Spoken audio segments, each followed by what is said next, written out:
Welcome to the Bigger Cash Flow podcast, where we interview business owners and real estate investors that share tips and tricks on how to grow your cash flow and reach financial freedom.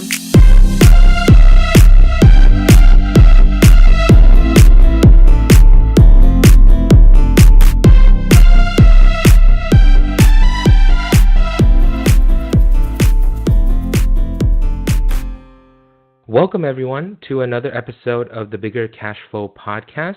I'm really excited to share with you guys an interview with a real estate investor based in Kansas City, Missouri. And as you guys know, that is a market that I love to invest in. So today on the show, we have Nick McKinnis. And Nick is the proud owner of MRE Property Management and McKinnis Real Estate, and he's been in the real estate industry since 2011. He is based out of Kansas City, Missouri, and helps clients buy and sell their real estate properties, provide rehab and property management services with roughly 100 doors under property management. Welcome to the show, Nick. Thank you, and thank you for having me. Glad to have you on board. So let's just dive right in. And if you can share with our listeners your background and how you just got into real estate, we'd love to know your origin story. Well, as you mentioned, I've been in real estate since 2011, and I started out as an agent. And what really got the bug going for me in investing is that I started representing an investor who was selling turnkey properties. And so I watched and I learned a lot what he was doing and how he was doing it. And then a year later in 2012 is when I started flipping the turnkey rentals. There was a lot of ups and downs and learning along the way. And I've transitioned over the years from doing kind of inner city properties to your more B-class properties, and also adding in what I call a turnkey light option for our investors with the market change. And I've also added the property management services back in 2017 to add better services on the back end for our clients as well. For the benefit of our listeners, I know there are a couple providers who have different definitions. In your own words, what's a definition of a turnkey provider? To me, the turnkey properties, a turnkey provider, what you're looking for is something that has been fully rehabbed and tenanted, and you want to really look at the standards of those rehabs, because you have anywhere from your standard light rental rehab to your full-blown rehabs. And when we're looking at our rehabs, we're really wanting to make sure that all those large CapEx items are taken care of and aren't going to be coming up for expenses in the first 5 to 10 years. Nick actually manages 4 of my units in Kansas City, Missouri, and I met him through referrals from other investors when I was first starting out in real estate. I was researching the Bigger Pockets forums, and Nick's name popped out a couple times, 2 or 3 times, and he had really good reviews, and they're like, you got to talk to this guy when you fly out there. So I flew out there within my first or 2 months of real estate investing in Kansas City, and I met Nick, I met his team, and he took me around. And what I really appreciated with Nick was, the communication is very timely, and Nick is very reachable. And also, I was impressed with his property management software. In terms of starting in real estate in 2011 and 12, I'm sure that was a great time to be investing in Kansas City. Can you share with our listeners how the market has changed since then? And also, if you were to give advice to people who are investing from out of state, what are some things that they should be aware of? So over the years since I first started, obviously the market has gotten stronger. Prices have been increasing since then, and there's been a lot of development and redevelopment throughout Kansas City. And it's really changed the pricing over the years. And, what you used to be able to pick up in 2012 for $70,000, $80,000 is now worth $100,000 or $110,000. And then for a lot of our new investors getting into real estate here in Kansas City, there's a lot of different neighborhoods throughout each suburb, and a lot of times the prices can change dramatically by crossing over one street into a different neighborhood. And so for me, that's one thing that a lot of out-of-state investors really need to make sure that they're looking at, because I see all the time investors trying to sell properties that are in the next neighborhood over for the same price as maybe a higher end neighborhood, but even $10 or $15,000 when you're looking at $110,000 house makes a huge difference, and it really kind of sets the wrong expectations when those investors are trying to sell those properties for long-term investments. What are some bread and butter neighborhoods in Kansas City, Missouri, as well as your typical makeup of property, whether it's, single family or 2 to 4 units, the number of bedrooms? What are some things that you recommend and also have in your portfolio? So we focus mainly in a few of the suburbs. One's going to be Independence, Raytown, Grandview, and then also South Kansas City. Those are going to be what we classify as B-class neighborhoods. And when we're looking for actual individual properties, we're looking more within those suburbs to see what's a good mix of owner-occupied and tenant-occupied homes. So we really try to stay away from the heavy tenant-occupied neighborhoods, because it helps long term with returns, with getting renters in, when you have a nice mix. In terms of the typical home makeup, do you recommend that investors go for 3-in-1, 3-in-2, single family, duplexes? So we typically are looking for at least 3 bedrooms, and then we have a nice mix of either a 1-bath, 2-bath, and then also are really looking for something with a basement as well, which, coming from California, I'm sure that's not something that a lot of people are used to having as a basement, but a lot of people here in the Midwest are looking for basements for storage, for extra hangout space, for shelters as well. So that's always something we try to look for as well. And you mentioned that since you started, the housing market has strengthened and prices have gone up. Did you notice that rents have also crept up accordingly, or is there a discrepancy between the rent to value ratio and the subsequent cash on cash return?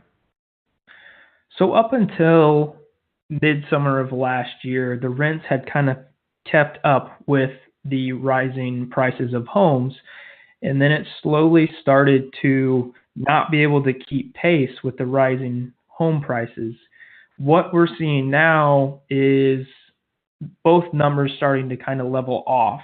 And so that's why I added in the turnkey light model, was to still help be able to have investors get the same returns or even a little bit better returns than what you could with the turnkey. So tell us a little more about the turnkey light services that you offer, and can you share with us some of the example numbers in like a Raytown or a Grandview? Sure. So typically what we do is it's very similar to a Burr method if you're a Bigger Pockets fan.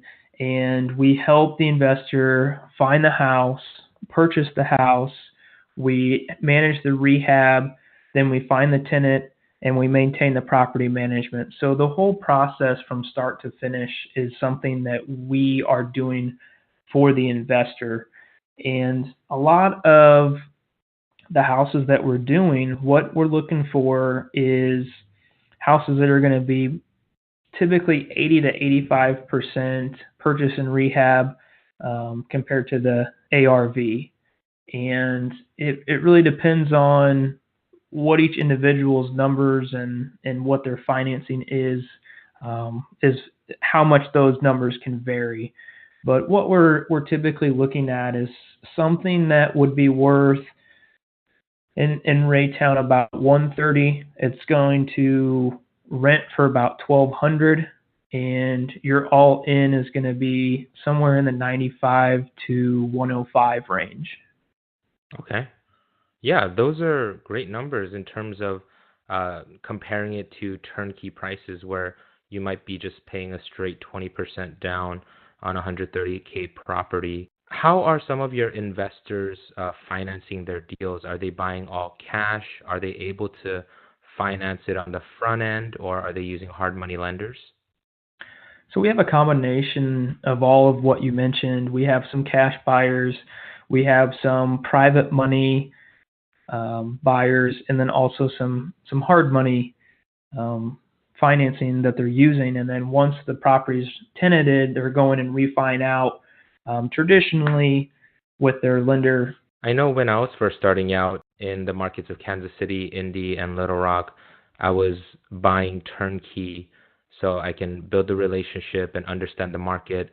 And as I was trying to scale my portfolio, I quickly realized that turnkey also serves a great purpose, but if I'm putting 20% down for a single family, 25 for a duplex, then I'm going to quickly run out of money. So I started to build relationships with people like you, my boots on the ground, and I have been utilizing the BRRRR method. So I think this is really exciting that you are able to find a broker who does the acquisition, the rehab, and also the property management, like a one-stop shop for you to utilize the BRRRR method. Like Nick said, it might be 80 to 85% loan to value, for example. So you're not going to be fully able to take all of your money back out, but you're typically going to be all in at maybe half of what you're paying for a turnkey. Is that a good assumption, Nick? Yes.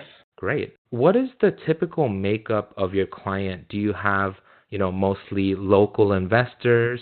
Are they out of state? And also, what are some challenges that out of state investors might face and should be aware of?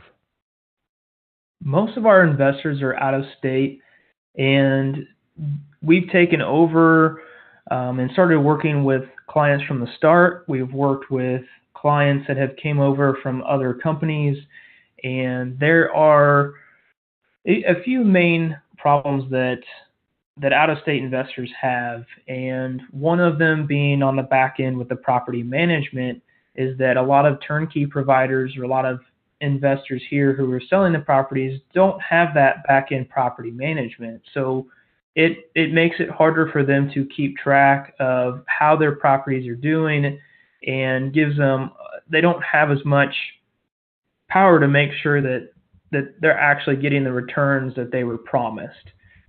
So I would definitely work with a provider or a manager who can actually manage that asset at the end of the day when it's done. And then also, I would make sure that you know the neighborhoods. Like I said earlier, just because you're in the same city doesn't mean that it's going to be a good neighborhood. There's still going to be your bad neighborhoods in those cities, as well as the other side of that. You're going to have some A-class neighborhoods in those cities as well. Yeah, I can't stress enough how important property management has been to the return on my portfolio. One of my mentors told me from the get-go, you buy the property once, but the property manager is going to decide whether or not your property actually cash flows by, making sure that we put the right tenant in there and making sure that you have great communication and you're not being a slumlord. Taking a step back to the turnkey light model, what can a typical investor expect in terms of a timeline? So let's just say, hey, Nick, I'm super excited about this program. I have the cash saved up. Let's say all in, I'm in at 100,000. How long does it typically take for me to find a deal, the rehab, as well as starting the cash out process?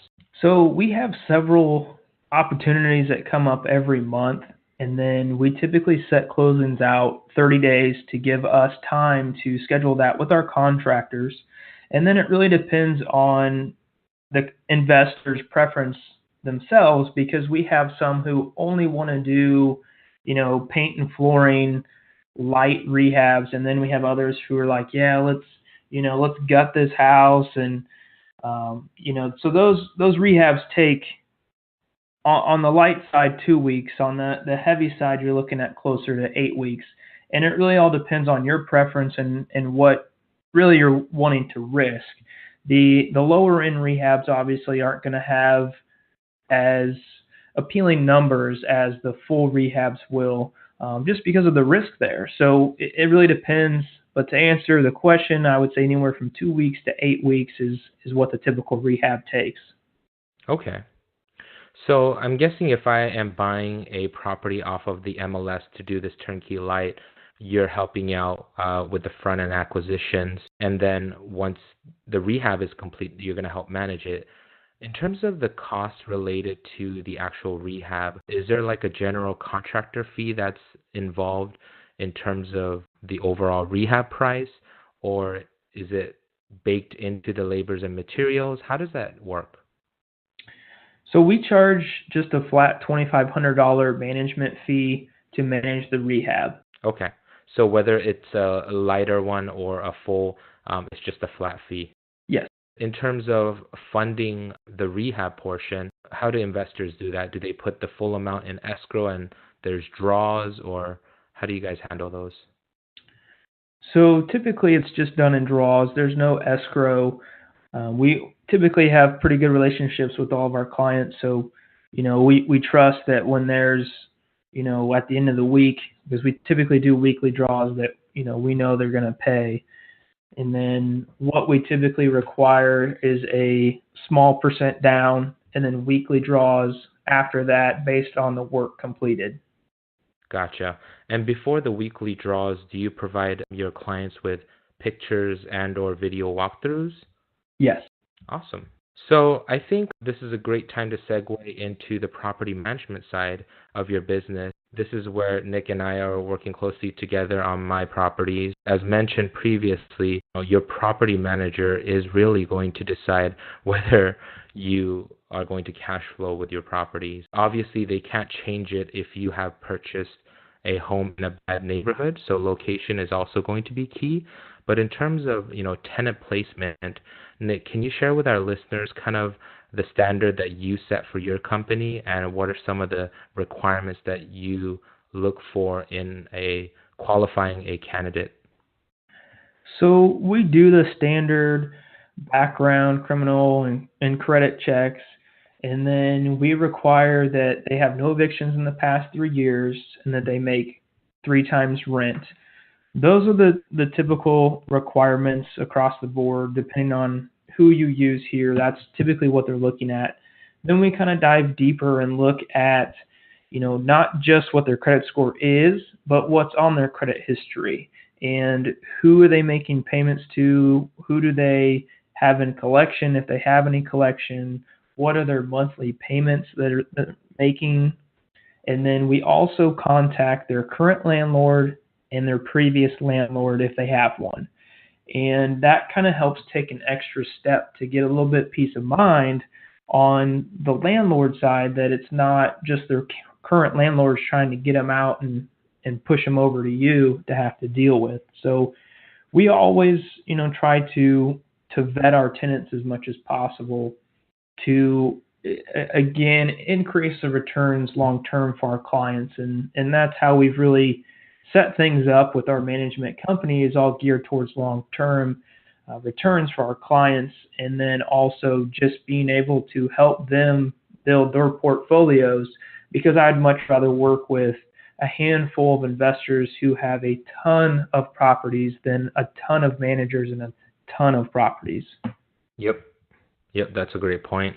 Not to put you on the spot, Nick, but do you know off the top of your head, in terms of doors under management, what is the vacancy rate at the moment? And also, what is a typical time frame from when a tenant leaves to when a new tenant might be coming back in? So our vacancy rate tends to move a little bit between 3 and 4%. And as far as being able to place new tenants, one thing that we try to do and get creative with is that as long as the current tenant that's living there, we talk to them before they move out to try to do some open houses on the weekends to try to get some people in there so that, we can really decrease that vacancy length. And then beyond that, it depends on what time of year it is. There's, obviously, just like home buying, there's different seasons. And I would say from spring to late fall, you're looking at 2 to 4 weeks to place a new tenant. And then during the winter months, which is usually once December hits through mid-February, it gets pretty slow, and it could take anywhere from 4 to 6 weeks. And so again, that's why we really try to start marketing and get people in there as soon as possible. Gotcha. In terms of property managers, I know there are a ton in Kansas City. I feel like I go to like a RIA website and every other person has their own property management company. What are some, qualities and characteristics that set you apart from your competition? And can you kind of share a little bit about the software that you guys use? Sure. So the one key factor when you're looking for a property management company is to make sure that they are a licensed broker. Because in the state of Missouri, you have to be a licensed broker to be able to manage properties for others. And when you go and look up a lot of these management companies, a lot of them are not. And so they're really not operating legally. And for someone to be managing, basically your life savings, your retirement, you really need to make sure that they're licensed and doing things the right way. On terms of our fees and what we charge and how we have things set up, it's a lot different than a lot of other companies as well, because again, it's based off of long-term investments. And so the way I set it up is that we only have two fees, the monthly management fee and the lease fee. There's no other fees. We don't charge for lease renewals. We don't mark up the property maintenance. That's all straight pass-through costs. And we use Propertyware for our software, and that allows tenants to log in, owners to log in. Tenants can log in, make payments, make maintenance requests, and owners can log in and see those requests and see who's paid, who hasn't paid. And it really helps streamline the whole process as far as getting rents in, getting maintenance done, because although our owners are our main priority, it's all about keeping the tenants happy as well. Tenants aren't happy, they're going to not take as good a care of the house. They're not going to want to stay there for another year. And so it's really kind of balancing both of those. And it's, to me, one of the main factors that really helps that is the communication. And so with being able to use Propertyware, it really speeds up that process as far as once a maintenance call comes in to being able to get somebody out there, and it helps streamline getting that over to our maintenance company who can go out and do the work. I'm really glad you brought that up, Nick. And when I talk to other investors, I tell them the same thing. I believe that property managers have the hardest job because not only are they trying to keep their clients happy, the landlords, they also want to keep their tenants happy because they have a reputation to keep. And also, by having great relationships with both sides, it's not a us against them mentality, in my opinion, because once you draw that line between property manager and landlord versus the tenant, then like you totally said, they will not take as good care of your property, and it's not going to feel like a home for them, right? So what I also looked for when I was vetting my property managers is not only their communication towards me, but are they being respectful to my tenants, and are they treating me and the tenants with equal respect? Because I think that's so important, because the smallest of issues, maybe it was a little maintenance item, or maybe there were some communication errors, and it could have been sorted out easily through better communication, but it could also escalate into something bigger where like the tenant is upset and they don't want to pay rent anymore, or they want to trash your property.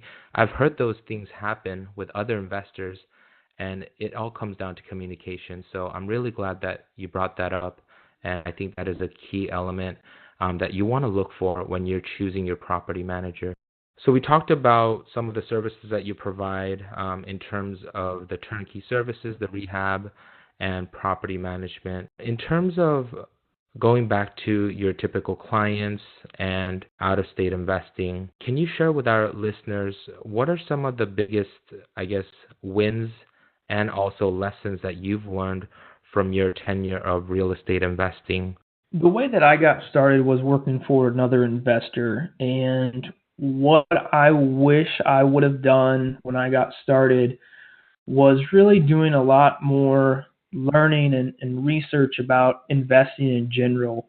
I didn't know about Bigger Pockets. I didn't know about all the different books that were out there. I just kind of jumped in with both feet and got started. And I got pretty lucky that I didn't lose a ton of money. And I think looking back, I really see that, and I also see the benefits of the all the podcasts that are out there, the books that you can read.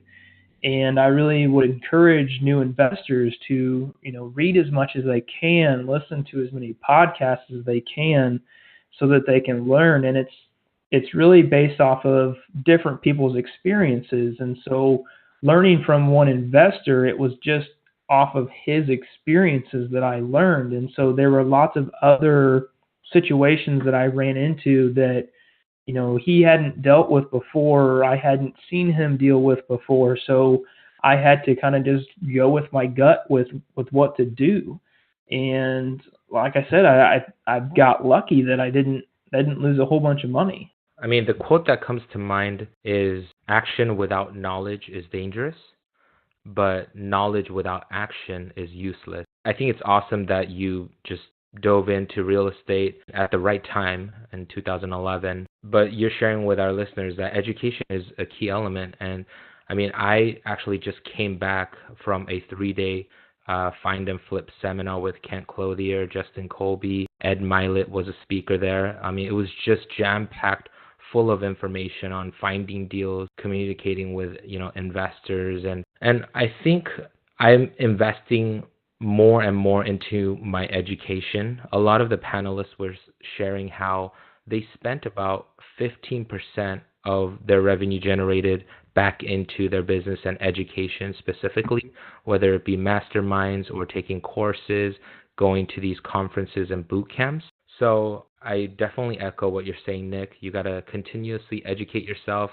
You don't have to be an expert, in my opinion, because to be honest, I'm not going to have in-depth knowledge about Kansas City as much as Nick does. That's why I work with smart people like Nick in terms of giving me advice on what to look out for in terms of purchasing and how to better manage my properties and things like that. So you don't have to be an expert, but you definitely want to know enough to be dangerous and ask the right questions.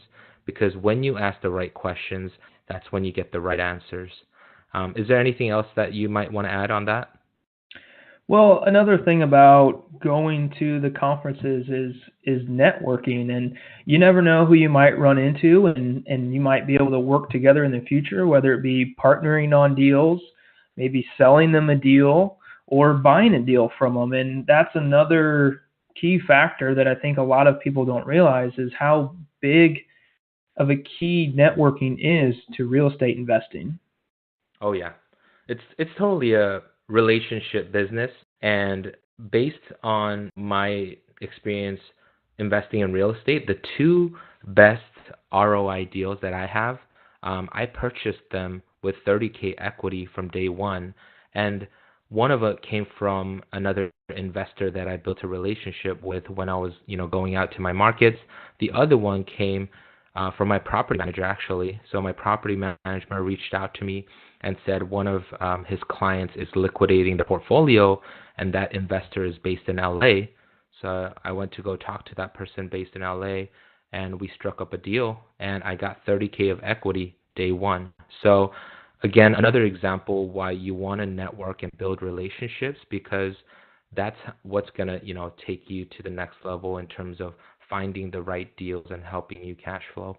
What are some of your goals, Nick? I mean, nobody has a crystal ball or anything, but in, looking ahead, 2019 has just started. 2020, a lot of industry experts say that it's going to start to plateau and we might be heading into a recession, but those, people are also the same people who may have said the sky's falling back in 2015. And we obviously know that the market has gained a lot since then.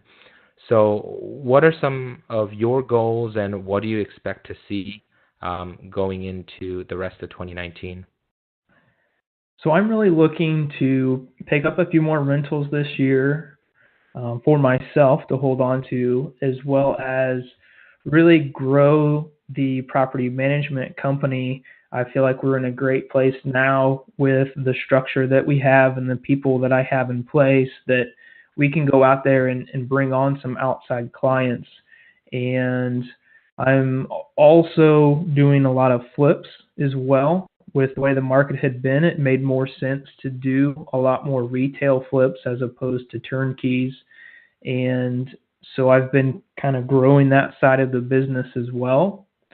And I think that this year, even if it plateaus, which I think it has, and I think it's going to stay pretty steady, and I feel like that helps us as investors, because you're going to have some people who are going to start backing out of real estate, and there's not going to be quite the competition because there's going to be more inventory on the market, and you're not going to be fighting over every single deal with every other investor. Yeah, I think that's a great point you make. Warren Buffett says, be fearful when others are greedy and be greedy when others are fearful.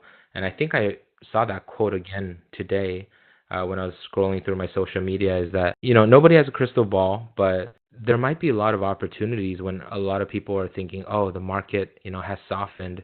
Maybe we shouldn't be investing. But if you're a prudent investor and you're looking just strictly at the numbers and not with emotion, let's just say, for example, you want $200 a door and 15% cash on cash, right?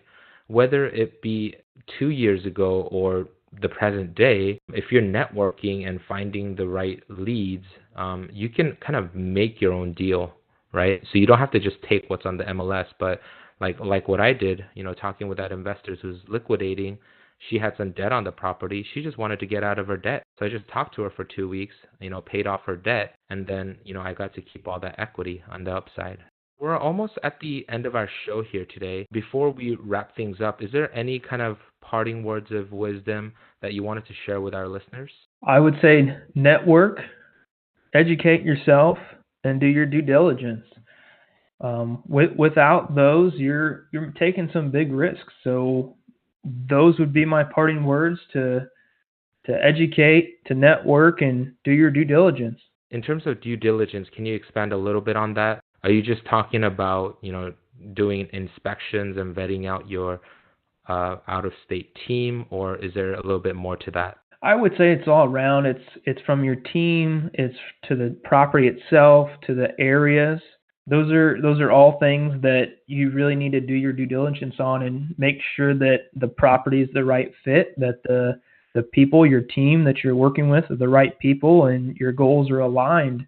And it's going to make it a lot easier to reach your goals. That's awesome. Okay. And I'm sure we're going to have you come back on the show to give us a market update on Kansas City and tell us all that you've been doing, because I know you're also looking into multifamily commercial real estate, so that's got to be pretty exciting. What's a good avenue to reach out to you and get more information about what you do, Nick?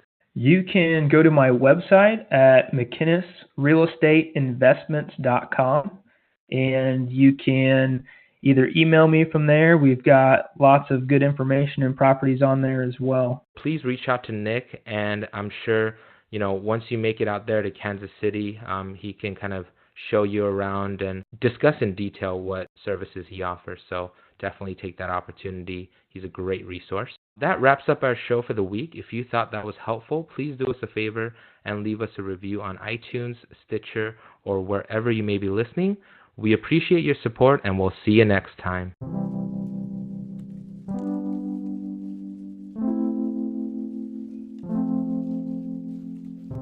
Thank you for listening to the Bigger Cash Flow Podcast. Please remember that opinions of the guests are their own, and nothing on this show should be considered personal or professional advice. Please consult your tax, legal, or financial advisor for personal advice that fit your unique situation. See you next time.